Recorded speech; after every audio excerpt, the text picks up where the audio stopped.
মেডিকেলে ভর্তি পরীক্ষার প্রশ্নপত্র ফাঁসের ঘটনায় আটক ইউজিসির সহকারী পরিচালকের র্যাব হেফাজতে মৃত্যু। সুষ্ঠু বিচার দাবি স্বজনদের। র্যাবকে দিয়ে ষড়যন্ত্রভাবে পিছন দিক থেকে তাদেরকে উস্কানিমূলক কোনো কিছু করে তাদেরকে দিয়ে হত্যা করানো হয়েছে। সে ষড়যন্ত্রের শিকার, তারপরেও আমি বলি সে যদি অন্যায় করে থাকে আইন আছে, আইন তার বিচার করবে। ওমর সিরাজের মৃত্যুই প্রমাণ করে প্রশ্ন ফাঁস হয়েছে। ভর্তিচ্ছু শিক্ষার্থীদের সমাবেশে বিশিষ্টজনেরা।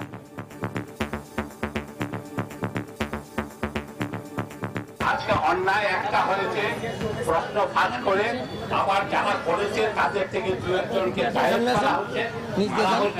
যাতে প্রকৃত অপরাধীরা ধরা না পড়ে। র্যাব এবং পুলিশের যে রেকর্ড, প্রতিদিন তারা এত মিথ্যাচার করে যে তাদের কথার কোনো গ্রহণযোগ্যতা নাই। দেখছিলেন প্রধান শিরোনাম। সন্ধ্যার সময়ের সঙ্গে আছে আমি আসাদ আজিম এবং আমি পারমিতাহীন। এবারও অন্যান্য শীর্ষ সংবাদ।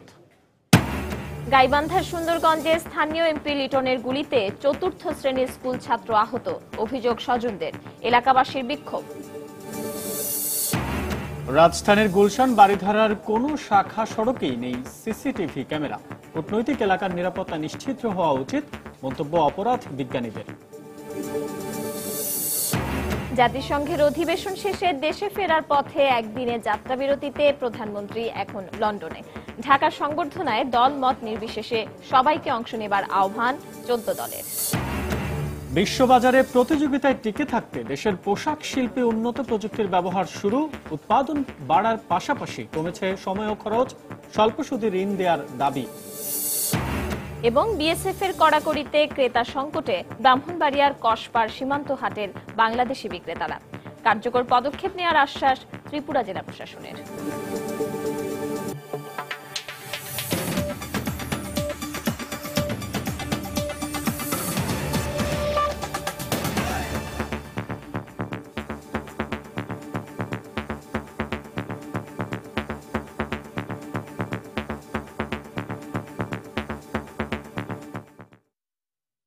মেডিকেলে ভর্তি পরীক্ষার প্রশ্নপত্র ফাঁসের ঘটনায় আটক বিশ্ববিদ্যালয় মঞ্জুরি কমিশন ইউজিসির সহকারী পরিচালক ওমর সিরাজকে র্যাব হেফাজতে নির্যাতন করে হত্যা করা হয়েছে বলে অভিযোগ করেছেন তার পরিবার। এছাড়া মৃত্যুর প্রায় 5 ঘন্টা পর র্যাব পরিবারকে জানিয়েছে বলেও জানান তারা। ফোন নাম্বার না থাকায় পরিবারকে জানাতে দেরি হয়েছে বলে জানিয়ে র্যাব দাবি করেছে নির্যাতনে নয়, হৃদরোগে আক্রান্ত হয়ে ওমর সিরাজ মারা গেছেন। মেডিকেলে ভর্তি এবং ব্যাংক ও জুডিশিয়াল সার্ভিস কমিশনে নিয়োগ পরীক্ষার প্রশ্নপত্র ফাঁসের অভিযোগে গত 18 সেপ্টেম্বর আগারগাঁওয়ে বিশ্ববিদ্যালয় মঞ্জুরি কমিশন ইউজিসি ভবন থেকে সংস্থাটির সহকারী পরিচালক আরও 2 সহযোগী সহ আটক করে র্যাব। 30 সেপ্টেম্বর র্যাব জিজ্ঞাসাবাদের জন্য ওমর সিরাজকে 2 দিনের জন্য রিমান্ডে নেয়। র্যাব জানায় রিমান্ডের শেষের দিন বিকেল 5:15টার দিকে অসুস্থ হয়ে পড়লে ওমর সিরাজকে হৃদরোগ হাসপাতালে পাঠানো হয়। সন্ধ্যা 7:15টায় চিকিৎসক তাকে মৃত ঘোষণা করেন। রাত 12টার দিকে মৃতদেহ ঢাকা মেডিকেল কলেজ হাসপাতালের মর্গে ময়না তদন্তের জন্য রেখে যায় র্যাব। তবে সিরাজের ভাই জানান মৃত্যুর প্রায় 5 ঘন্টা পর পরিবারকে বিষয়টি জানিয়েছে র্যাব 4। র্যাবের অমানসিক নির্যাতনে ওমরের মৃত্যু হয়েছে বলে অভিযোগ করেন নিহতের স্বজনরা। পুরো ষড়যন্ত্রমূলক র্যাবকে দিয়ে তাকে হত্যা করানো হয়েছে। এর সাথে ওই ইউজিসির অনেক কর্মকর্তাই জড়িত, যার ভিতরে একজনের নাম সে আমাকে বলছে। অফিসের পিএস আছে চেয়ারম্যানের বর্তমান শাহিন সিরাজ নাম, উনি এতে জড়িত আছে। উনি বিভিন্ন রকম নাকি তথ্যপত্র র্যাবের কানেও দিচ্ছে। ও পিএস হওয়ার জন্য একটা ওখানে প্রস্তাব রাখছিল, সবাই মোটামুটি ওকেই একটা সিলেক্ট করারই করছিল। এটাই উনি ওর পরে ক্ষিপ্রতা ছিল। সে ষড়যন্ত্রের শিকার, তারপরেও আমি বলি সে যদি অন্যায় করে থাকে আইন আছে, আইন তার বিচার করবে। এদিকে মৃতদেহে কোনো নির্যাতনের চিহ্ন পাওয়া গেছে কিনা এমন প্রশ্নের উত্তর এড়িয়ে গেছেন ময়না তদন্তকারী চিকিৎসক। আমরা তার হার্ট একটু বড় পেয়েছি। নির্যাতনের কোনো চিহ্ন আপনারা পেয়েছেন কিনা? নির্যাতনের এটা তো হাসপাতালে মারা গেছে, আমরা তো হাসপাতালে পাইছি। বডি হাসপাতাল থেকে আসছে আমাদের কাছে, এমআইতে মারা গেছে। আমরা ওই হার্ট প্রিজার্ভ করছি। হার্ট প্রিজার্ভ করার পর ওই রিপোর্ট আসার পর আমরা জানাবো। এদিকে জাতীয় হৃদরোগ ইনস্টিটিউটে খোঁজ নিয়ে জানা গেছে বিকেল 5:50 ওমর সিরাজকে ভর্তি করে র্যাব। করোনারি কেয়ার ইউনিটে প্রায় সোয়া 1 ঘন্টা পর্যবেক্ষণ করার পর তাকে মৃত ঘোষণা করেন চিকিৎসক। ডেথ সার্টিফিকেটে মৃত্যুর কারণ হিসেবে হৃদরোগকে দায়ী করা হয়েছে। একদম যেগুলো খারাপ রোগী থাকে সাধারণত সেগুলো রোগী শিশুতে পাঠানো হয়। যখন ভর্তি হলো তখন বললো যে র্যাব স্যারের ঠিকানা দেন। কয়টার সময় হয়েছে এটা হলো 5:50 ভর্তি দিছে। এ ব্যাপারে র্যাবের বিভিন্ন মহলে যোগাযোগ করা হলেও কোনো আনুষ্ঠানিক বক্তব্য পাওয়া যায়নি। তবে র্যাব 4-এর দাবি ফোন নম্বর না থাকায় পরিবারকে মৃত্যুর খবর জানাতে দেরি হয়েছে। ওমর ফারুক, সময় সংবাদ, ঢাকা। এদিকে শনিবার রাতের মধ্যে মেডিকেল ভর্তি পরীক্ষা বাতিল করে পুনরায় পরীক্ষা নেওয়ার ব্যবস্থা করা না হলে রোববার প্রধানমন্ত্রীর কাছে স্মারকলিপি পেশ ও বিক্ষোভ কর্মসূচি ঘোষণা করেছে আন্দোলনরত শিক্ষার্থী ও তাদের অভিভাবকরা। বিকেলে রাজধানীর শাহবাগে মেডিকেলে ভর্তি পরীক্ষা বাতিল ও পুনরায় পরীক্ষা নেওয়ার দাবিতে আয়োজিত সংহতি সমাবেশ থেকে এই কর্মসূচি ঘোষণা করা হয়। আন্দোলনরত শিক্ষার্থীদের এ সমাবেশে একে একে যোগ দেন অভিভাবক, শিক্ষক, বুদ্ধিজীবী সহ সমাজের নানা স্তরের মানুষ। এ সময় অভিযোগ করা হয়, র্যাবের হেফাজতে ইউজিসি কর্মকর্তার নিহত হওয়ার ঘটনায় প্রমাণ করে এই বছরের মেডিকেল ভর্তিতে প্রশ্ন ফাঁস হয়েছে। তারা বলেন, প্রশ্ন ফাঁসের সঙ্গে জড়িতদের বাঁচাতেই ওই কর্মকর্তাকে হত্যা করেছে র্যাব। সমাবেশে পরীক্ষা নেওয়ার দায়িত্বে থাকা স্বাস্থ্য মন্ত্রণালয়ের ভূমিকার সমালোচনা করে বক্তারা বলেন, যাদের হাতে এত বড় দায়িত্ব তারাই জালিয়াতি করে মেধা হত্যার এই ঘটনা ঘটিয়েছে। শিক্ষার্থীদের উপর পুলিশি হামলার নিন্দা জানিয়ে অবিলম্বে প্রশ্ন ফাঁসের ঘটনার বিচার বিভাগীয় তদন্ত দাবি করা হয়। পরে বিক্ষোভ কর্মসূচি ঘোষণা করেন আন্দোলনরত শিক্ষার্থীরা। আগামীকাল আমরা সকাল 10টায় কেন্দ্রীয় শহীদ মিনারে আবার একত্রিত হব। ওখানে আমাদের গণস্বাক্ষর গ্রহণ করা হবে এবং আলোকচিত্র এবং ব্যঙ্গচিত্র প্রদর্শন করা হবে। যদি আগামীকাল রাতের মধ্যে আমাদের দাবি না মানা হয়, পরশুদিন সকাল 10টায় আমরা সকল ছাত্রছাত্রী সম্মিলিতভাবে মাননীয় প্রধানমন্ত্রীর কার্যালয়ের উদ্দেশ্যে যাত্রা করব স্মারকলিপি নিয়ে। আজকে অন্যায় একটা হয়েছে, প্রশ্ন ফাঁস করে আবার যারা করেছে তাদের থেকে 2-1জনকে গায়েব করা হচ্ছে যাতে প্রকৃত অপরাধীরা ধরা না পড়ে।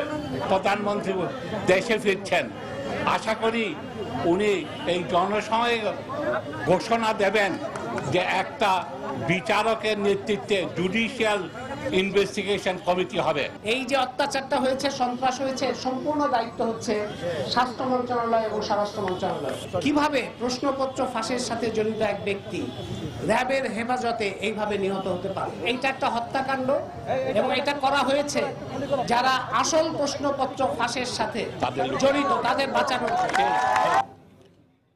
গাইবান্ধার সুন্দরগঞ্জে সরকার দলীয় স্থানীয় সংসদ সদস্য মঞ্জুরুল ইসলাম লিটনের গুলিতে সৌরভ নামে এক স্কুল ছাত্র আহত হয়েছে বলে অভিযোগ স্বজনদের। গুলিবিদ্ধ সৌরভকে রংপুর মেডিকেল কলেজ হাসপাতালে ভর্তি করা হয়েছে। এই ঘটনায় জিজ্ঞাসাবাদের জন্য 2 জনকে আটক করেছে পুলিশ। এদিকে ঘটনার প্রতিবাদে বিক্ষোভ করেছে এলাকাবাসী। গাইবান্ধা থেকে হেদায়েতুল ইসলাম বাবুর পাঠানো তথ্য ও ছবি নিয়ে রিপোর্ট। স্বজনরা জানায়, ভোরে ঘুম থেকে উঠে সৌরভ রাস্তায় হাঁটছিল। এ সময় স্থানীয় সংসদ সদস্য মঞ্জুরুল ইসলাম লিটন ব্রাক মোড় এলাকায় গাড়ি থামিয়ে সৌরভকে ডাকে, কিন্তু ডাকে সাড়া না দেয়ায় লিটন ক্ষুব্ধ হয়ে তার পায়ে গুলি করে। সৌরভকে গুলিবিদ্ধ অবস্থায় স্থানীয়রা উদ্ধার করে সুন্দরগঞ্জ উপজেলা স্বাস্থ্য কমপ্লেক্সে ভর্তি করে। পরে অবস্থার অবনতি হলে তাকে রংপুর মেডিকেলে স্থানান্তর করা হয়। একটা হলো গাড়ি আসছে, আসিয়ে থামাইছে, থামায় ঢাস ঢাস করে গুলি মারি দিলে, দিয়ে জোরে গেছে, যা আমার চাচাক ডাকাইছে। আমাকে ইশারা করে ডাকলো, আমি কাছে গেলাম, আমাকে গুলি করতে ধরলো। যে তার পেছনে যে ড্রাইভার ছিল উনি আমাকে ইশারা করে বললো আপনি পালান। আমি এমনি ওখান থেকে দৌড়ি বাসায় গেলাম। তাকে পরবর্তী চিকিৎসার জন্য এক্সরে করতে হবে, রক্ত দিতে হবে এবং ওই বাচ্চাটাকে আমরা শিশু সার্জারি থেকে অর্থোপেডিক্স বিভাগে ট্রান্সফার করে দেব। এদিকে দুপুরে এ ঘটনার প্রতিবাদে অভিযুক্ত সংসদ সদস্যের বিচারের দাবিতে বিক্ষোভ মিছিল করেছে এলাকাবাসী। সচেতন মানুষ এর ধিক্কার এবং নিন্দা জানাবে। সেই ধিক্কার নিন্দার সঙ্গে আমার মতামত এটা নিন্দনীয়, ঘৃণিত। তার জন্য শাস্তি হয়, আমরা তার বিচার দাবি করি। ঘটনা তদন্তে যথাযথ পদক্ষেপ নেওয়া হয়েছে বলে জানিয়েছেন জেলা প্রশাসক এবং পুলিশ সুপার। দোষীকে আইনের আওতায় সোপাত করতে পারবো এটি আমরা নিশ্চিত। এ বিষয়ে আমাদের কোনো গাফলতি নেই এবং আমাদের কোনো পক্ষপাতিত্ব নেই। সৌরভের পায়ে গুলি লেগেছে, তাকে রংপুর মেডিকেলে ট্রান্সফার করেছে, ওখানে চিকিৎসারত আছে। সে যতটুকু জানি আউট অফ ডেঞ্জার, আমি তার সঙ্গে কথা বলবো আর বিষয়টা সঠিকভাবে তদন্ত করা হচ্ছে। আহত সৌরভ গোপালচরণ সরকারি প্রাথমিক বিদ্যালয়ের ৪র্থ শ্রেণীর ছাত্র। এলাকায় অপ্রীতিকর ঘটনা এড়াতে অতিরিক্ত পুলিশ মোতায়েন করা হয়েছে। হেদায়েতুল ইসলাম বাবু, সময় সংবাদ, গাইবান্ধা। জাতিসংঘের ৭০তম সাধারণ পরিষদের অধিবেশনে যোগদান শেষে প্রধানমন্ত্রী শেখ হাসিনা একদিনের যাত্রাবিরতিতে এখন লন্ডনে। লন্ডনের হিথ্রো আন্তর্জাতিক বিমানবন্দরে প্রধানমন্ত্রীকে স্বাগত জানান স্পিকার শিরীন শারমিন চৌধুরী, জনপ্রশাসন মন্ত্রী সৈয়দ আশরাফুল ইসলাম, যুক্তরাষ্ট্রে নিযুক্ত বাংলাদেশি রাষ্ট্রদূত মোহাম্মদ আব্দুল হান্নান সহ আরও অনেকে। বাংলাদেশ সময় আজ রাত 2:35 হিথ্রো বিমানবন্দর থেকে ঢাকার উদ্দেশ্যে রওনা হবেন প্রধানমন্ত্রী। আগামীকাল বেলা 11:30টায় তার সিলেটে পৌঁছানোর কথা রয়েছে। সেখানে যাত্রাবিরতি শেষে দুপুর 1:30টার দিকে ঢাকায় পৌঁছাবেন প্রধানমন্ত্রী। এ সফরে প্রধানমন্ত্রীর সঙ্গে ছিলেন পররাষ্ট্রমন্ত্রী আবুল হাসান মাহমুদ আলী সহ অনেকে। নিউ ইয়র্কে অবস্থানকালে তিনি ভারতের প্রধানমন্ত্রী নরেন্দ্র মোদী সহ কয়েকটি দেশের রাষ্ট্রপ্রধানদের সঙ্গে বৈঠক করেন।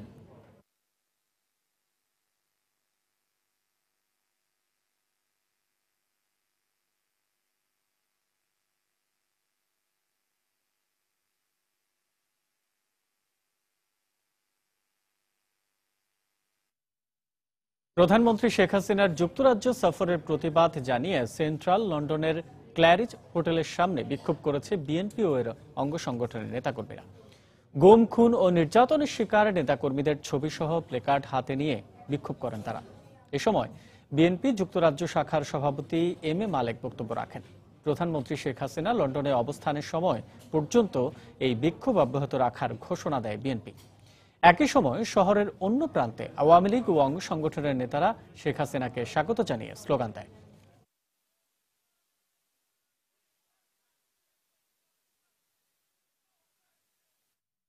প্রধানমন্ত্রী শেখ হাসিনার সংবর্ধনায় দল মত নির্বিশেষে সবাইকে অংশ নেওয়ার আহ্বান জানিয়েছেন 14 দলের সমন্বয়ক মোহাম্মদ নাসিম। সকালে ধানমন্ডিতে আওয়ামী লীগ সভানেত্রীর কার্যালয়ে 14 দলের সমন্বয় সভা শেষে তিনি এ আহ্বান জানান। জাতিসংঘের পরিবেশ বিষয়ক সর্বোচ্চ পুরস্কার চ্যাম্পিয়ন্স অব দ্য আর্থ এবং তথ্য প্রযুক্তিতে অগ্রগতির স্বীকৃতি স্বরূপ ইন্টারন্যাশনাল টেলিকমিউনিকেশন অ্যাওয়ার্ড পাওয়ায় প্রধানমন্ত্রী শেখ হাসিনাকে 14 দলের পক্ষ থেকে সংবর্ধনা দেওয়া হবে বলে জানান তিনি। অন্যদিকে আওয়ামী লীগের যুগ্ম সাধারণ সম্পাদক মাহবুবুল আলম হানিফ বলেন, এই সংবর্ধনার মধ্য দিয়ে বিএনপির ষড়যন্ত্রের দাঁত ভাঙা জবাব দিতে হবে। প্রধানমন্ত্রীর এই সমর্থনটা ঐতিহাসিক সমর্থন হবে।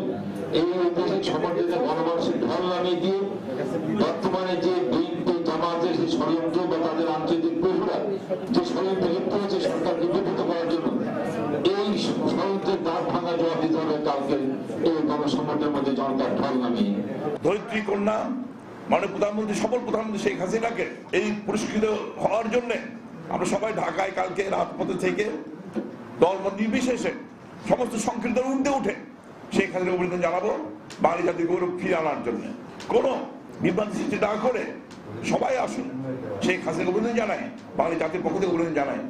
রাজধানীর কূটনৈতিক পাড়া হিসেবে পরিচিত গুলশানের মূল সড়ক ছাড়া বাকি সব শাখা সড়কের কোথাও নেই সিসিটিভি ক্যামেরা। তবে কিছু অলিতে গলিতে ব্যক্তি মালিকানাধীন প্রতিষ্ঠানে সিসি ক্যামেরা থাকলেও সে ক্যামেরার মুখগুলো রয়েছে ভবনের দিকে, তাই সড়কগুলো থাকছে নজরদারির বাইরে। এদিকে শুধু মূল সড়কে থাকা 100 ক্যামেরার মনিটরিং ঠিক মতো হচ্ছে কিনা সে ব্যাপারে মুখ খোলেনি পুলিশের কোনো কর্তা ব্যক্তি। অন্যদিকে অপরাধ বিজ্ঞানীরা বলছেন, গুলশানের মতো কূটনৈতিক এলাকাগুলোর নিরাপত্তা নিশ্চিদ্র হওয়া উচিত। আতিকুর রহমান তমালের প্রতিবেদন। গুলি চালিয়ে হত্যা করে পালিয়ে যাবার এই ছবি ধারণ করতে পারার কারণেই হত্যাকারীকে শনাক্ত করা সহজ হয়েছিল আইন শৃঙ্খলা বাহিনীর পক্ষে। 2013 সালের জুলাইয়ের শেষে যুবলীগ নেতা মিল্কিকে হত্যার দৃশ্য এভাবেই ধরা পড়ে গুলশানের একটি বেসরকারি প্রতিষ্ঠানের সিসি ক্যামেরায়। এর ঠিক 1 বছর আগে সৌদির দূতাবাস কর্মকর্তা খালাফ আল আলীকে গুলি করে হত্যার ঘটনা ঘটে গুলশানেই। এসব ঘটনার পরিপ্রেক্ষিতে গুলশান, বাড়িধারা ও নিকেতন সোসাইটি মিলে পুরো এলাকাকে সিসি ক্যামেরার আওতায় নিয়ে আসার পরিকল্পনা নেওয়া হয়। গড়ে তোলা হয় law and order coordination committee. সেই কমিটি গেল মে মাসে গুলশান, বাড়িধারা ও নিকেতনের মূল সড়কে ঝুলিয়ে দেন 100 নিরাপত্তা চোখের নজরদারি। তবে এসব ক্যামেরা মনিটরিং করছে গুলশান থানা পুলিশ। আমরা মনে করি যে বর্তমান পর্যায়ে যা আছে কিন্তু যথেষ্ট নয়। টোটাল আমাদের প্ল্যান হচ্ছে 600, তার মধ্যে কিন্তু ইতিমধ্যে 100 লেগে গেছে। এবং এইটা আপনার কোনো সরকারি অনুদান কিংবা সাহায্য সহযোগিতা ছাড়া, এবং আমরা আশা করছি ভবিষ্যতে আরও আমরা এই কাজটা করব এবং আমরা এই আমাদের যে টার্গেট আছে এই টার্গেটটা করতে সক্ষম হব। কূটনৈতিক পাড়া হিসেবে পরিচিত এই এলাকার শাখা সড়কগুলো সরজমিনে ঘুরে দেখা গেছে কোনো সড়কেই সিসি ক্যামেরা নেই। যা আছে তা ব্যক্তি মালিকানাধীন প্রতিষ্ঠানের হওয়ায় সেসব ক্যামেরার চোখ ভবনের দিকে। আমরা অর্থ জোগাড় করে দিচ্ছি, আমরা প্রক্রিয়া করে আমরা ইনস্টলেশনের ব্যবস্থা করছি, কিন্তু এটার অপারেশন অ্যান্ড ম্যানেজমেন্ট কিন্তু এই পুলিশের হাতে। গুলশানেও এটা শুধু মেইন এভিনিউর মধ্যে এখন আছে, কিন্তু আপনাকে এই যে আপনার ওই যে নাগরিকটা যেমন কিল্ড হলো, ওটা তো মেইন এভিনিউর মধ্যে না, পাশে রোড নাম্বার 90-তে গেছে। সুতরাং ওইসব জায়গাতেও তো আপনাকে রাখতে হবে। গুলশানের মতো কূটনৈতিক পাড়ার নিরাপত্তা আরো জোরালো হওয়া উচিত বলে মনে করেন অপরাধ বিজ্ঞানীরা। ইন্টারনাল যে সিকিউরিটি সিস্টেম, আমি মনে করি লং টার্মের জন্য সেই সিকিউরিটি সিস্টেম আরও বাড়ানো দরকার। বিশেষ করে গোয়েন্দা সংস্থা, আমাদের যে টেকনোলজির ব্যবহার, এগুলো কিন্তু আমরা এখনো অনেক পিছিয়ে পড়ে আছি। সোমবার ইতালিয়ান নাগরিক হত্যার ঘটনায় মূল সড়কে থাকা এসব ক্যামেরার মনিটরিং নিয়ে প্রশ্ন দেখা দিয়েছে। তবে এ ব্যাপারে বারবার যোগাযোগ করা হলেও গুলশান থানার ওসি কিংবা ওই জনের ডিসি, এসি কিংবা ঢাকা মহানগর পুলিশের কোনো কর্মকর্তা কোনো কথা বলতে রাজি হননি।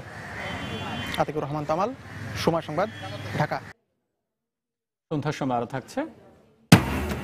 সরকারি নিষেধাজ্ঞা সত্ত্বেও বঙ্গোপসাগরে ইলিশ শিকারের অভিযোগে 180 জেলে আটক, 12টি নৌকা ও বিপুল পরিমাণ জাল সহ মাছ জব্দ।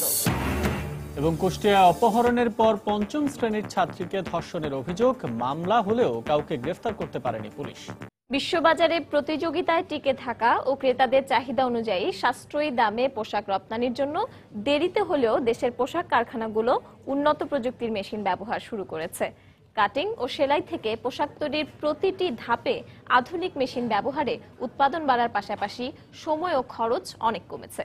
তবে বড় পোশাক কারখানাগুলো সময়ের সঙ্গে আধুনিক মেশিন সংযোজনে সক্ষম হলেও বিপাকে পড়েছে মাঝারি মানের কারখানাগুলো। এজন্য রপ্তানি তহবিল গঠনের পাশাপাশি স্বল্প সুদে ঋণ চেয়েছেন পোশাক শিল্পের মালিকরা। বিস্তারিত জানাচ্ছেন হাজিরা শিউলি। এক সময় ম্যানুয়াল মেশিনে পোশাক তৈরি হলেও ব্যয় কমিয়ে ক্রেতাদের প্রত্যাশিত দামে পোশাক বিক্রি করতে আধুনিক প্রযুক্তির মেশিন ব্যবহারে ঝুঁকেছেন পোশাক শিল্প মালিকরা। ফলে আগে কাটিং, সেলাই সহ প্রতিটি ধাপে মেশিন অপারেটরের সাথে একাধিক হেল্পার প্রয়োজন হলেও এখন আর তা লাগে না। কম্পিউটারাইজড মেশিন ব্যবহারে একদিকে উৎপাদনশীলতা বেড়েছে, অন্যদিকে পোশাকের মাপ ও ডিজাইন নিখুঁত হচ্ছে। এখন আমাদের ফ্যাক্টরিতে ম্যানুয়াল মেশিন নাই, আমরা সব কম্পিউটারাইজড মেশিন ইউজ করতেছি। এই কম্পিউটারাইজড মেশিনগুলিতে আমাদের প্রোডাক্টিভিটি বাড়ছে। এখানে নতুন প্রযুক্তির কারণে ইলেকট্রিসিটি কনজাম্পশন কম হচ্ছে। এখানে এই নতুন প্রযুক্তির কারণে ওয়ার্কারদের কাজ করার কমফোর্টনেসটা বেড়ে গেছে। ওরা আগে যে একটা কষ্ট করে কাজ করতে হতো, এখন অনেকটা আরাম করে কাজটা করতে পারছে, যার ফলে উৎপাদন বাড়ছে, খরচ কমছে। মালিকরা জানান, বর্তমানে লিড টাইম কম হওয়ায় গুণগত মান ঠিক রেখে নির্দিষ্ট সময়ে পোশাক রপ্তানির জন্য অটোমেটিক মেশিনের বিকল্প নেই। এক্ষেত্রে নতুন মডেলের ব্যয় সাশ্রয়ী ও শ্রমিক বান্ধব মেশিন বাজারে আনছে সরবরাহকারী কোম্পানিগুলো। এবং অটোমেটিক মেশিনগুলো আমরা ইনস্টল করতেছি, ওইটা দিয়ে আমরা পারফরমেন্স বাড়াচ্ছি। এটার কয়েকটা কারণ হলো, একটা হলো কোয়ালিটি বাড়তেছে, কোয়ালিটি ভালো হচ্ছে, লিড টাইম কমতেছে এবং পারফরমেন্স অনেক অনেক ভালো হচ্ছে। প্রফিটেবিলিটি বেড়ে যাবে এবং এনভায়রনমেন্টের জন্য অনেক হেল্পফুল জিনিসটা, কারণ এই মেশিন, এই লেটেস্ট টেকনোলজির মেশিনগুলো থেকে কম কার্বন নিঃসরিত হয়। তবে নতুন প্রযুক্তির মেশিনের দাম অনেক বেশি হওয়ায় মাঝারি পোশাক কারখানাগুলো সেগুলো সংযোজন করতে পারছে না। তাই পোশাক কারখানার মান উন্নয়নে এ খাতের জন্য রপ্তানি তহবিল গঠন ও কম সুদে ঋণ প্রদানের দাবি সংশ্লিষ্টদের। নতুন টেকনোলজির সাথে বিজনেসটার ওভারহেড কমাতে চায়, তাহলে এটার জন্য একমাত্র সলিউশন হচ্ছে এক্সপোর্ট, স্পেশাল এক্সপোর্ট ফান্ড লাগবে খুব লো ইন্টারেস্টে। তাহলে হবে কি, আমরা আন্তর্জাতিক দুনিয়ায় এখন যাদের সাথে আমরা বিজনেস কম্পিট করছি, তাদের সাথে কম্পিট করতে গেলে আমাকে কম্পিটিটিভ হতে হবে। চট্টগ্রামে 5 শতাধিক পোশাক কারখানার মধ্যে 30% উন্নত প্রযুক্তির মেশিন ব্যবহার করছে। হাজিরা শিউলি, সময় সংবাদ, চট্টগ্রাম।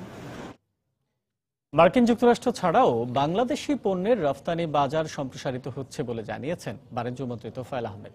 সকালে রাজধানীর সিডপ মিলনায়তনে জাতীয় উৎপাদনশীলতা দিবস উপলক্ষে আয়োজিত এক সেমিনারে বক্তব্য রাখেন তিনি। যে কোনো দেশে উৎপাদনশীলতা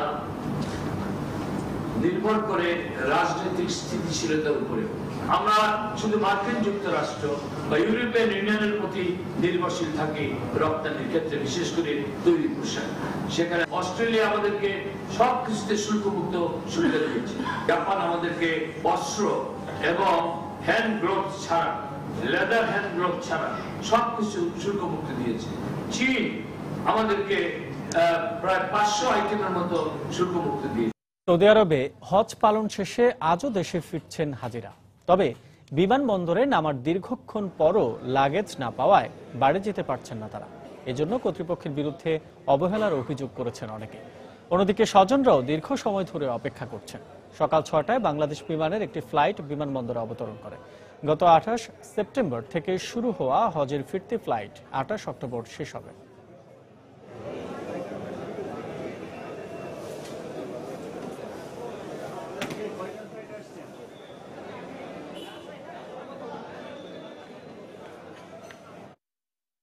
রাত 3টায় ছাড়ার কথা যেটা, সেটা আজকে ভোর 6টায়, মানে সৌদি আরবের টাইমে 6টায় 6:30টায় ছাড়লো। কিন্তু বিমানের কোনো মানে আতিথেয়তা বা তাদের কোনো রকম ত্রুটি নাই। সৌদি গভর্নমেন্ট আমাদেরকে কোঅপারেট করে না। সৌদিরা আমাদের লাইন দেয় নাই, তারপরে লাইন পাইনি ক্লিয়ারেন্স পাইনি। 40 ঘন্টা হলো আমার ডিলে হয়েছে। আমাদের ছিল মানে 30 তারিখে দুপুরে ছিল, সেটা আমরা আসছি 2 তারিখে সকালে। সৌদি সরকার টার্মিনাল আমাদের 6 ঘন্টা খাড়া করে রাখছে, খালি তার কোনো কার্যক্রম করেই না তারা। সৌদি সরকার ওই জেদ্দা বিমানবন্দরে আসে আমরা লাগেজ পাইনি। এখন রাত ছিলাম, এখন খুঁজে 3টা লাগেজ ছিল, 2টা পাইছি, 1টা পাইনি। আমরা আসছি 8টা আর কি 8টার ফ্লাইটে। তো এখন আমরা মাল পাইছি 7টার মধ্যে 5টা মাল আমরা পাইছি, আর 2টা লাগেজ রয়ে গেছে। 21 দিন চিকিৎসাধীন থাকার পর মারা গেলেন মক্কায় ক্রেন দুর্ঘটনায় আহত শরীয়তপুরের ভেদরগঞ্জ উপজেলার মুক্তিযোদ্ধা মোহাম্মদ গিয়াসউদ্দিন। গতকাল রাতে সৌদি আরবের একটি হাসপাতালে তিনি মারা যান। এদিকে তার মৃত্যুর খবরে শোকের ছায়া নেমে আসে স্বজনদের মাঝে। শরীয়তপুর প্রতিনিধি মফিজুর রহমান রিপনের তথ্য ও ছবি নিয়ে ডেস্ক রিপোর্ট। বাবাকে হারিয়ে কিছুতেই কান্না থামছে না শিশু শিশিরের। এত অল্প বয়সে বাবা হারানোর মতো কঠিন বাস্তবতা মেনে নিতে পারছে না সে। স্বজনরা জানায়, স্ত্রী কামরুন্নেছাকে নিয়ে হজের উদ্দেশ্যে সৌদি আরবে যান শরীয়তপুরের ভেদরগঞ্জের গিয়াসউদ্দিন। কিন্তু গত 11 সেপ্টেম্বর সৌদি আরবে ক্রেন দুর্ঘটনায় আহত হন স্বামী স্ত্রী দুজনেই। পরে সেখানকার একটি হাসপাতালে 21 দিন চিকিৎসাধীন থাকার পর বৃহস্পতিবার রাতে মারা যান তিনি। সৌদি আরব ক্রেন ভাঙার সময় ক্রেন দুর্ঘটনা আমার ভাই আহত ছিলেন। আমার ভাই খুব ভালো ছিল, এর মতো দুনিয়াতে মানুষ নেই। আল্লাহ আমার ভাই ব্যস্ত ছিল। আল্লাহ সবাই আমার বাবার জন্য দোয়া করবেন, তিনি ব্যস্ত পান। শিক্ষকতা পেশায় জড়িত ছিলেন মুক্তিযোদ্ধা গিয়াসউদ্দিন। তার মৃত্যুতে শরীয়তপুরের মুক্তিযোদ্ধা ও স্থানীয় গণ্যমান্য ব্যক্তিরা শোক প্রকাশ করেন। পুরো শরীয়তপুরবাসী সারাদিনের শোকাহত। উনি সর্বদাই এলাকায় সন্ত্রাস দমন, বিশেষ করে মাদক থেকে যেন জনগণ মুক্ত থাকেন, এই ব্যাপারে সোচ্চার থাকতেন। তার মৃত্যুতে আমাদের এই সমাজের লোকজনের একটা ডান হাত ভেঙে গেছে আমরা মনে করি। শুক্রবার জুমার নামাজের পর মক্কায় তাকে দাফন করা হয়। সময় সংবাদ, শরীয়তপুর। কুষ্টিয়ার দৌলতপুরে অপহরণের পর 5ম শ্রেণীর এক ছাত্রীকে ধর্ষণের অভিযোগ পাওয়া গেছে। ডাক্তারি পরীক্ষায়ও ধর্ষণের আলামত পাওয়া গেছে বলে জানিয়েছেন চিকিৎসক। এদিকে মামলা দায়ের হলেও এখনো কাউকে গ্রেফতার করা হয়নি। তবে অভিযুক্তদের দ্রুত আইনের আওতায় আনার আশ্বাস দিয়েছে পুলিশ। কুষ্টিয়া থেকে এস.এম. রাশেদের পাঠানো তথ্য ও ছবি নিয়ে ডেস্ক রিপোর্ট। নির্যাতিতার স্বজনদের অভিযোগ, বুধবার মধ্যরাতে কুষ্টিয়ার দৌলতপুরের নিজ বাড়ি থেকে তাকে তুলে নিয়ে যায় স্থানীয় টনি ইসলাম ও তার সহযোগীরা। পরে স্থানীয় একটি প্রাথমিক বিদ্যালয়ে তাকে ধর্ষণ করে বখাটেরা। পরে তাকে ফেলে রেখে পালিয়ে যায় তারা। হাতের সঙ্গে করে বাড়ি নিয়ে এসে পানিটা নিয়ে ঢালা হয়েছিল। ঢালার পর যখন জ্ঞান না ফেরে, রাত মনে করো পর ভাতও হয়ে আসছে, তাও জ্ঞান ফেরে না। তারপরে মনে করো যে মিরপুর আসি গিয়ে মেয়ের জ্ঞান ফিরছিল। বৃহস্পতিবার ভোরে তাকে উদ্ধার করে কুষ্টিয়া জেনারেল হাসপাতালে ভর্তি করা হয়। 5ম শ্রেণীতে অধ্যয়নরত একটি মেয়ে আমাদের হাসপাতালে ভর্তি হয়। আমরা তার প্রাথমিক পরীক্ষা নিরীক্ষা শেষে ধর্ষণের আলামত পেয়েছি। তবে এখনো পর্যন্ত অভিযুক্ত কাউকে গ্রেফতার করতে পারেনি পুলিশ। আসামি শনাক্ত করা হয়েছে।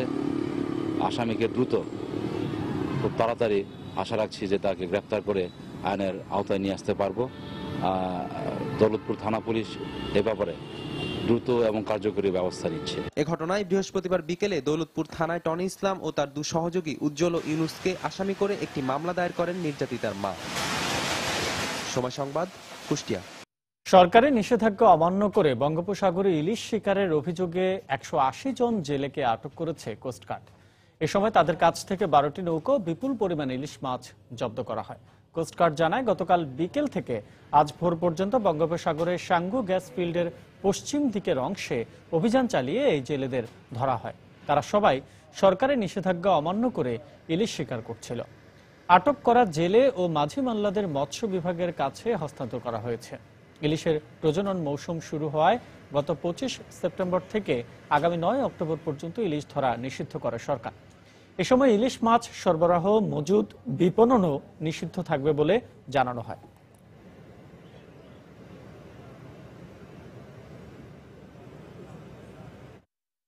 বঙ্গোপসাগরের সাঙ্গু গ্যাস ফিল্ড এলাকার পশ্চিম দিকে আমরা একটা অভিযান পরিচালনা করি গতকালকে বিকেল থেকে রাত পর্যন্ত, এবং সেই অভিযান করে আমরা সেখান থেকে 12টি ফিশিং ট্রলার ধরে নিয়ে এসেছি। এগুলো প্রতিটা ফিশিং ট্রলারেই মা ইলিশ এবং ইলিশ মাছ রয়েছে, এবং সেই সাথে বোটের সাথে যারা মাঝি মাল্লা ছিল তাদেরকে আমরা আটক করে নিয়ে এসেছি। ক্রেতা সংকটের মুখে পড়েছেন ব্রাহ্মণবাড়িয়ার কসবার সীমান্ত হাটের বাংলাদেশি বিক্রেতারা। তাদের অভিযোগ, সীমান্তে বিএসএফ এর কড়াকড়ির কারণে হাটে কমেছে সে দেশের ক্রেতা উপস্থিতি। এদিকে প্রবেশাধিকার সহজ হওয়ায় হাটে প্রতিনিয়ত ভিড় বাড়ছে বাংলাদেশি ক্রেতার। এই অবস্থায় ভারতীয় বিক্রেতাদের ব্যবসা ভালো হলেও হতাশ হচ্ছেন বাংলাদেশি বিক্রেতারা। অবশ্যই এ বিষয়ে কার্যকর পদক্ষেপ নেওয়ার আশ্বাস দিয়েছে ত্রিপুরা জেলা প্রশাসন। ব্রাহ্মণবাড়িয়া থেকে উজ্জ্বল চক্রবর্তীর তথ্য ও জুয়েলুর রহমানের ছবি নিয়ে ডেস্ক রিপোর্ট। বাংলাদেশ ও ভারতের ব্যবসা বাণিজ্যের প্রসার ঘটাতে চলতি বছরের 11 জুন ব্রাহ্মণবাড়িয়ার কসবা উপজেলার তারাপুর সীমান্তে চালু হয় সীমান্ত হাট। উদ্বোধনের পরই দুদেশের ক্রেতা বিক্রেতাদের পদচারণায় মুখর হয়ে ওঠে হাটটি। শুরু থেকেই চলে জমজমাট বেচাকেনা। সময় গড়ানোর সঙ্গে সঙ্গে বাড়তে থাকে নতুন দোকানের সংখ্যাও।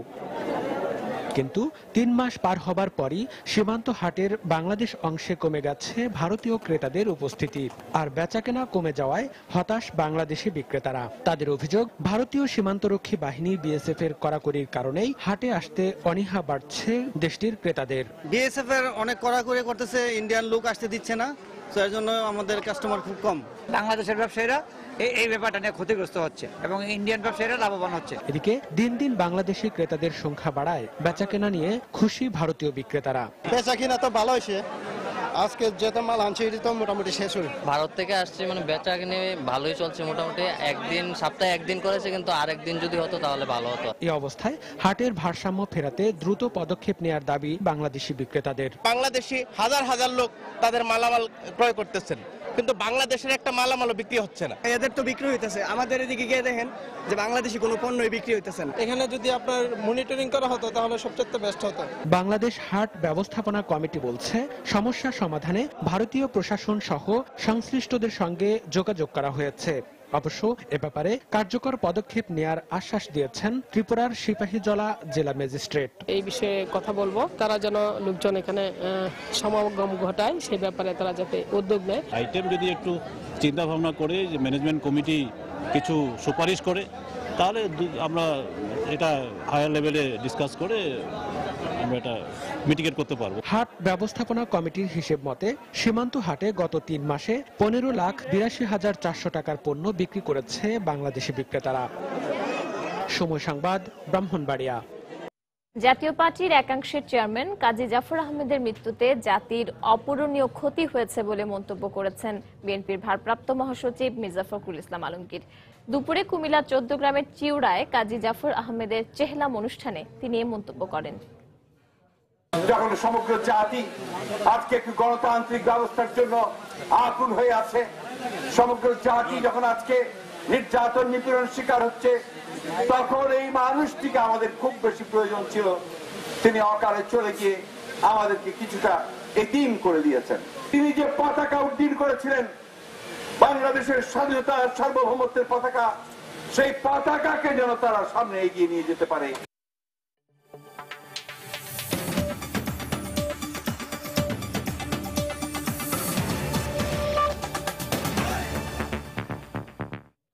ব্রিটেনে বাংলাদেশিদের শ্রমে গড়া প্রায় 200 বছরের পুরনো কারি শিল্প, আর এর উপর ভিত্তি করে ব্রিটেনে সুপ্রতিষ্ঠিত পুরো বাংলাদেশি কমিউনিটি। তবে শুধু কর্মী সংকটের কারণেই সেখানে একের পর এক বন্ধ হয়ে যাচ্ছে রেস্টুরেন্টগুলো। ব্রিটেনে বাংলাদেশ থেকে দক্ষ শেফ নেয়ার সুযোগ থাকলেও নানা কারণে রেস্টুরেন্ট মালিকের পক্ষে তা সম্ভব হয়ে ওঠে না।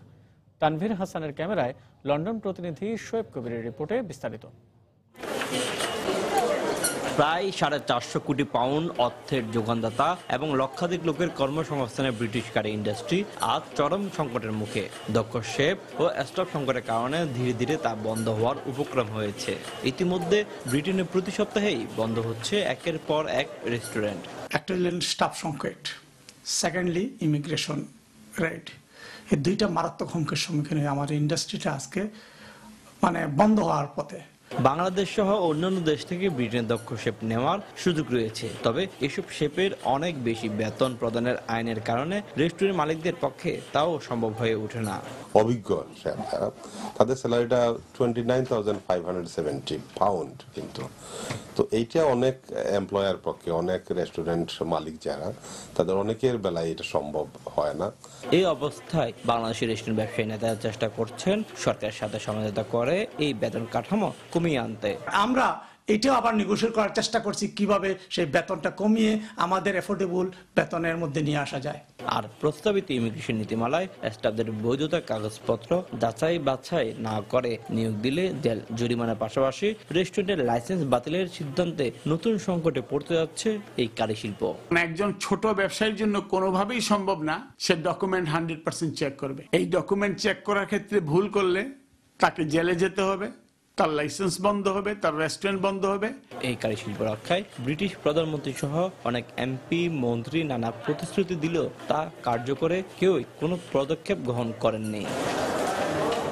পুরো ব্রিটেন জুড়ে প্রায় 12,000 বাংলাদেশি মালিকানাধীন রেস্টুরেন্ট রয়েছে। রেস্টুরেন্ট ব্যবসায়ীরা মনে করছেন রেস্টুরেন্ট সংকট সমাধানে এখনই জোর পদক্ষেপ নেওয়া প্রয়োজন, তা না হলে বিশাল এই শিল্পটি চলে যেতে পারে অন্যদের দখলে। শোয়েব কবির, সময় সংবাদ, লন্ডন। অস্ট্রেলিয়ার সিডনিতে পুলিশ সদর দপ্তরের কাছে গোলাগুলিতে 2 জন নিহত হয়েছেন বলে জানিয়েছে দেশটির পুলিশ। শুক্রবার স্থানীয় সময় বিকেলে সিডনির পশ্চিমাঞ্চলে এই ঘটনা ঘটে। অস্ট্রেলীয় সংবাদ মাধ্যমের খবর অনুযায়ী গোলাগুলির শব্দ শুনে পুলিশ ঘটনাস্থলে পৌঁছে এক বন্দুকধারীকে গুলি করে। নিহতদের পরিচয় এখনো জানা যায়নি, তবে তাদের মধ্যে একজন তথ্য প্রযুক্তি বিশেষজ্ঞ বলে ব্রিটিশ সংবাদ মাধ্যমের দাবি। এই ঘটনায় তদন্ত চলছে বলে এক বিবৃতিতে জানিয়েছে পুলিশ। প্রত্যক্ষদর্শীরা জানায় তারা রাস্তায় 2 জনের মৃতদেহ পড়ে থাকতে দেখেছেন।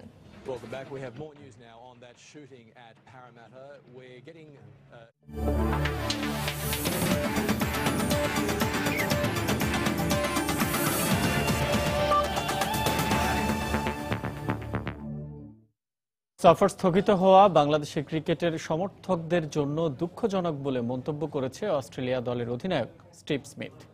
দলে অনেক নতুন মুখ নিয়ে তরুণ অজি দলটির অধিনায়ক দারুণ হতাশ উপমহাদেশের আপাতত খেলার সুযোগ হারানো।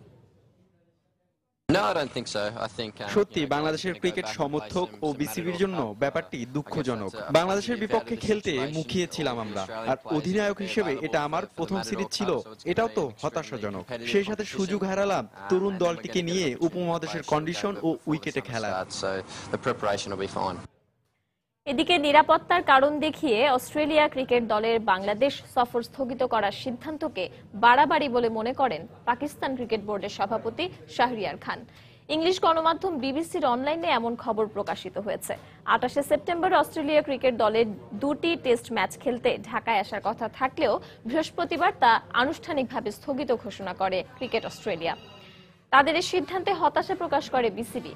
এদিকে ক্রিকেট অস্ট্রেলিয়ার এমন সিদ্ধান্তে প্রতিক্রিয়া জানান পাকিস্তান ক্রিকেট বোর্ডের সভাপতি শাহরিয়ার খানও। তিনি জানান, একজন ইতালিয়ান নিহত হওয়ায় সফর স্থগিত করার কোনো মানে হয় না। শাহরিয়ার আরও জানান, সন্ত্রাসবাদ থেকে কিছুটা উদ্বেগ থাকলেও বাংলাদেশ, ভারত, পাকিস্তান ও শ্রীলঙ্কার মতো দেশের নিরাপত্তার উপর অস্ট্রেলিয়া এবং নিউজিল্যান্ডের মতো দেশগুলোর আস্থা রাখা উচিত।